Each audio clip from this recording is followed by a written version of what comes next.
दफ़ा का जिक्र है कि एक जंगल में टोनी चिड़िया अपनी दो बेटियों सुनहरी और पिंकी चिड़िया के साथ रहती थी। उसके शौहर को जंगल के मुखिया ने चोरी के इल्ज़ाम में कत्ल करके दफना दिया था।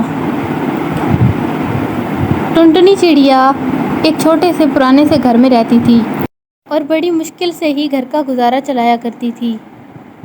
एक दिन जंगल में एक परिंदा आया और घोषणा करने लगा, सुनो सुनो सुनो, कल जंगल में जोरदार बारिश होगी और ये बारिश का सिलसिला 5 दिनों तक जारी रहेगा।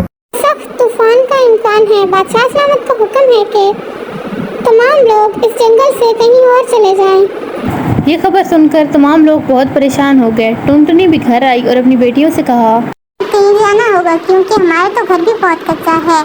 तो सुनहरी बोली, लेकिन मम्मा हम कहाँ जाएंगे? टुनटुनी ने कहा कि ये तो मुझे भी नहीं पता। तभी अचानक से जोरदार बारिश होने लगती है। अरे इस बारिश को भी अभी ही होना था। टुनटुनी चिड़िया कहती है और उनके घर की छत टपकने लगती है।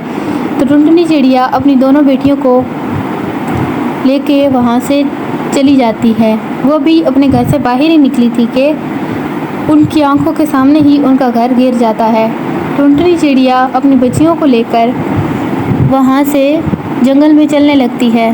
काफ़ी देर तक चलने के बाद वो इन्हें एक दरख्त के नीचे बिठाती है और कहती है कि जब तक बारिश नहीं थमती हम यहीं रुकेंगे। और ऊपर चप्पल लगा लेती है। चप्पल की वजह से बारिश उन तक नहीं पहुंच पा रही थी। तभी पिंकी को भूख लग जाती है और वो कहती है, मम्मा मुझे खाना चाहिए, मुझे बहुत भूख लगी है। तभी सुनहरी चिड़िया भी कहती है कि मम्मा मुझे भी भूख लगी है। आखिरकार टोनी चिड़िया कहती है कि तुम लोग यहीं बैठो और यहाँ से कहीं मत जाना, मैं तुम लोगों के लिए अभी खाना लेके वापस आती हूँ।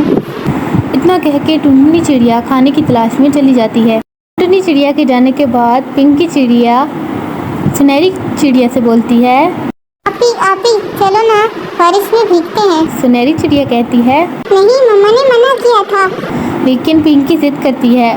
उसके बाद वो दोनों छप्पर से निकलकर भीगने लगते हैं। तभी वहाँ पे एक बाज आता है और पिंकी चिड़िया को अपने पंजों में उठा के ले जाता है। सुनहरी रोने लगती है।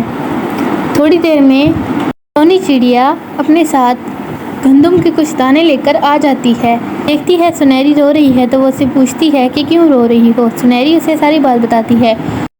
आज ने पिंकी को उठा लिया। चिड़िया कहती है कि मैं तो तुम्हें एक छप्पर के अंदर छोड़ के गई थी ना। सुनहरी उसे बताती है कि हम बारिश में भीग रहे थे। टुनटुनी की आंखों में आंसू आ जाते हैं, लेकिन उसे अपनी इस बेटी की हिफाजत करनी थी। उसके बाद वो उसे कहती है कि चलो हम कहीं आगे चलते हैं। वो सुनहरी को लेकर दूसरे जंगल की तरफ जाने लगती है और वो दूसरे जंगल पहुंचती हैं। लेकिन इस जंगल में दूर दूर तक कोई घर नहीं था सिवाय एक गुलाब के घर के, जो बहुत खूबसूरत था। आखिरकार टुनटुनी चिड़िया उस घर का दरवाज़ा खटखटाती है तो अंदर से कबूतरी टुनटुनी चिड़िया को देख के बोलती है, अरे तुम कौन हो, यहाँ क्यों आई हो?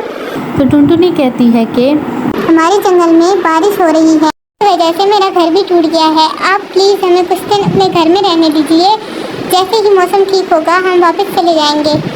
बात सुनकर कबूतरी उससे कहती है कि अरे कोई मसला नहीं है, मेरा घर बहुत बड़ा है, तुम जब तक चाहो यहाँ रह सकती हो। फिर टुनटुनी चिड़िया सुनहरी के साथ अंदर चली जाती है। वो घर अंदर से बहुत खूबसूरत था, काफ़ी बड़ा भी था।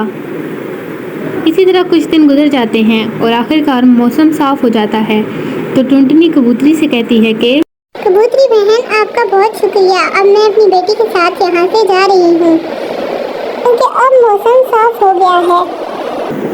कबूतरी दरअसल एक बहुत बड़ी जादूगरनी थी। उससे टुनटुनी के हाल पे रहम आता है और वो उसे एक गुलाब का फूल देती है और कहती है कि जाके इस गुलाब के फूल को मिट्टी में दबा देना, फिर अगले दिन ही ये गुलाब घर में तब्दील हो जाएगा। टुनटुनी उसका शुक्रिया अदा करके वहाँ से चली जाती है।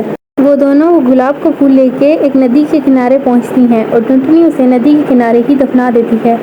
अगले दिन वो एक खूबसूरत गुलाब घर में तब्दील हो जाता है और टुनटुनी अपनी बेटी सुनहरी के साथ वहाँ हंसी खुशी रहने लगती है।